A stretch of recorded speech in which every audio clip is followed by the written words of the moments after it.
Reality check. The majority of you do not really care about optimal gains. You think you do, but you don't. You just want to be jacked and strong, but in reality, you don't actually care about that extra 5 or 10% that may be meaningful to a high-level powerlifter or high-level bodybuilder. And this really grinds my gears as it creates this mischaracterization of science-based lifting as this neurotic, continuously chasing optimal training, when in reality, it's simply basing your training on the latest literature, as well as obviously your experience, preference, and so on and so forth.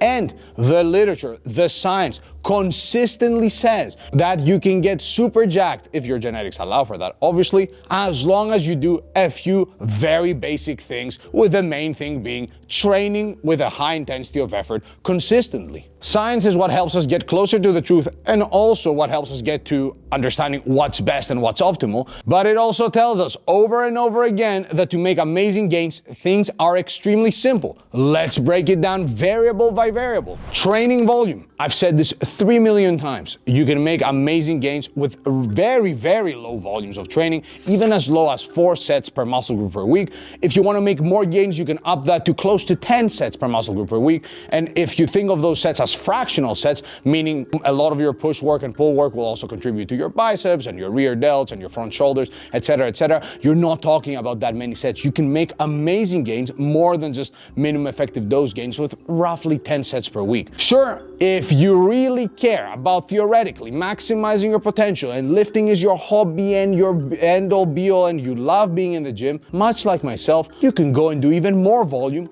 to potentially maximize the development of a certain muscle group. Or if you want to specialize on something, let's say you all of a sudden care about your calves growing a lot because they're stubborn. Sure, you could go ahead and do 30 sets for that muscle.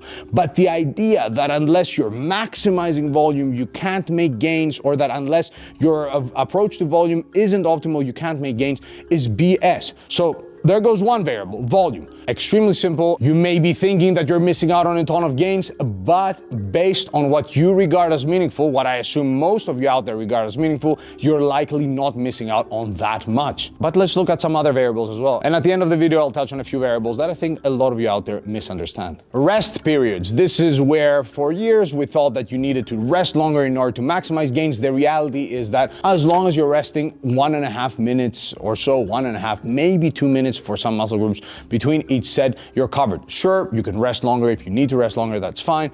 But at the end of the day, even if you rest less than that, even if you said, oh, I don't like resting for 1.5 minutes for whatever reason, yes, on paper you'd make less gains, but those less gains are not a huge deal. We're not talking about a big difference here. Which then brings me to range of motion. Huge topic of interest the past years, length and partials, length and training. The good part of that literature is that we now are somewhat confident that you can do half reps in the stretch position and at worst see the same gains, or at best see slightly better gains. But overall, when it comes to the stretch, the idea that you need to become some sort of yoga master in order to maximize gains, even if you were to do that, you are at best making an educated bet at getting a bit more muscle. If you were to use standard textbook form on most exercises and just simply include long muscle lengths without overemphasizing them or doing anything, sure, you'd most likely be completely fine. It doesn't cost you anything to add an extra centimeter or two of range of motion, and it's not going to be more fatiguing. But even if you don't do that,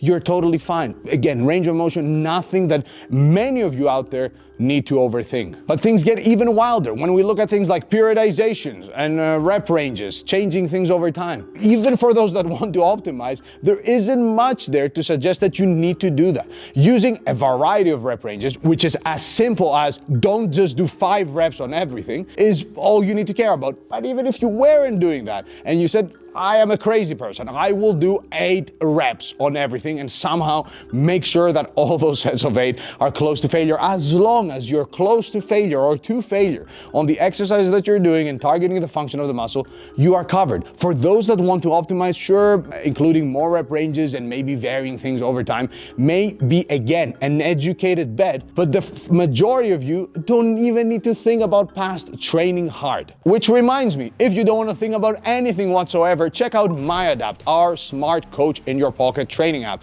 Literally the most versatile, most flexible app, even if you're not an optimizer, even if you are an optimizer, even if you're somebody who trains once a week and just wants to train their neck and forearms, MyAdapt has you covered. No templates, no AI gimmicks, actual coaching in your pocket, even for the uber minimalist. Check it out at myadapt.com or the Google or Apple Play Store. Code DRPAK for a 2-week free trial. Try it. Don't take my word for it. Stay critical out there. Or work with your boy at drpak.com if you want to get ripped, if you want to get big, or if you want me to yell these things to you via voice notes on a daily basis. Moving on though, tempo. For years, and I include myself here, I am sorry to all the clients and to the people that I told them, hey, emphasize the eccentric, control this, control that. The literature shows that as long as there's some control, you don't need to overthink tempo by any means, even if you are the optimizer. Sure, maybe something about slightly controlling the eccentric so you can get that stretch, but again, whatever. Do the exercise, don't cut your range of motion short. Happy days. You don't need to worry about making the eccentric slower or lifting extremely explosively.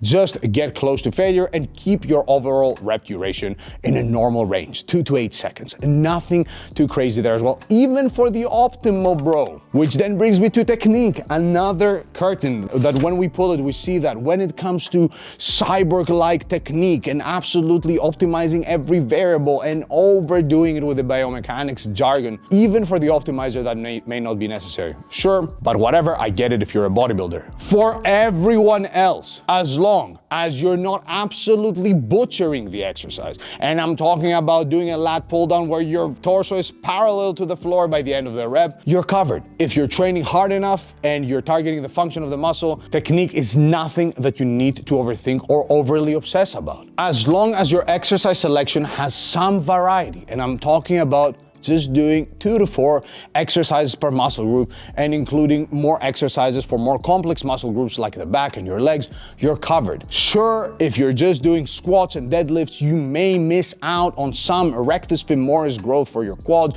and some parts of your hamstrings, but for most of you out there, that's not what will keep your legs from growing. Again, just include a variety of exercises, some compound, some isolation exercises, and you're covered. You can vary those around however you like. You can do some exercises as long as they're relatively similar to one another. And 1 week, you could slightly change things the next week. That's not a big deal. The fear mongering around program hopping and needing to stay on one program has been completely overstated, especially for the majority of you out there. I am obviously not advocating for you to switch everything completely every week, but if you were to do a lat pull down with an underhand grip 1 week and then the next week switch to a wider grip, tomato. The same goes for doing lying leg curls versus seated leg curls, or doing sissy squats versus leg extensions. You can be very flexible. Just make sure that you include a variety of exercises and you're covered. But even if you were to just select a few basic compound exercises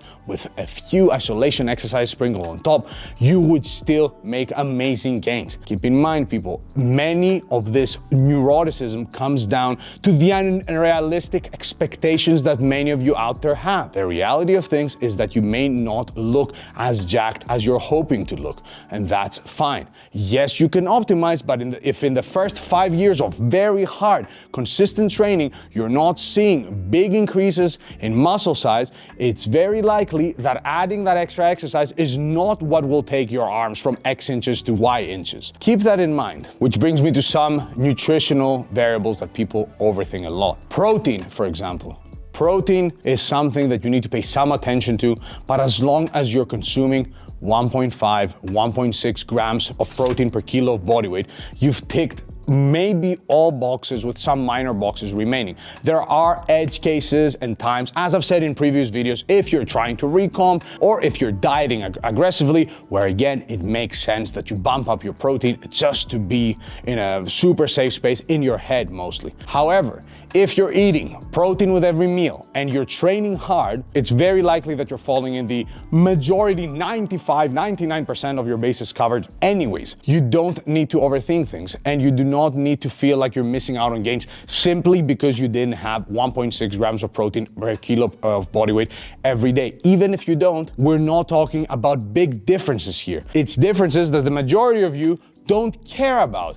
It's important to keep that in mind because a lot of people have this misconception that, I'm not able to eat that much protein because I'm busy, I can't meal prep, might as well skip the gym, or I'll get back to it when the overall environment is optimal. The same goes with sleep. Keep in mind, we don't have many studies directly addressing the impact of sleep on long-term hypertrophy. Obviously, do your best to sleep 7 to 9 hours per night. However, if you're doing your best to keep your sleep schedule relatively regular, the odd bad night here and there, or even a few bad periods where you're not sleeping your best, will not completely destroy your gains. You can still go to the gym, and actually we do have evidence showing that exercising can offset some of the potential negatives in terms of health that bad sleep causes. Again, do your best to sleep 7 to 9 hours per night, but don't feel like you're gonna miss out on all the gains in the world if your sleep during a busy period is not ideal. And lastly, stop feeling guilty if you're not spending a ton of time in the gym. I come from a strength background. I've been training hypertrophy style for the past few years, and a lot of my friends were either powerlifters or people who were into strength training. When I started doing mostly hypertrophy style workouts, especially for some upper sessions with plenty of supersets, I would be in and out the gym in 30, 25, 40 minutes, like in much less time, in the time it would take them to do a few sets of bench press. And I would get shamed for it because we're guys and that's what we do. I don't know if that's sexist, I'm sorry. If it is, I am a guy. At the end of the day, I think, whatever, insert disclaimers here. I am sorry to everyone. This is my public apology after the cancellation for my previous statements, and we're back, baby. However, don't feel guilty if you're in the gym for 3 to 4, 20, 30-minute sessions per week. As long as you're training hard, it's very likely that you're taking minimum effective dose volume and you're making gains. You don't need to spend hours and hours in the gym. And even if your training doesn't feel like the most annihilating training motivation, Ronnie Coleman style training, baby, whatever, you're fine. Chill out. There it goes. I hope that this video gave you the ADHD energy to calm yourselves down. Most of you out there don't care about optimal gains. In many cases, even optimal gains don't need that much overthinking, but in reality, just stay the fucking course. Lift the weight up and down multiple times per week for 15 years, and just don't be an absolute jackass with your recovery outside the gym. Thank you so much. I appreciate you. Take care. myadapt.com, code DRPAK for 2 weeks free trial, drpak.com if you want to work with me, and I'll see you guys next time.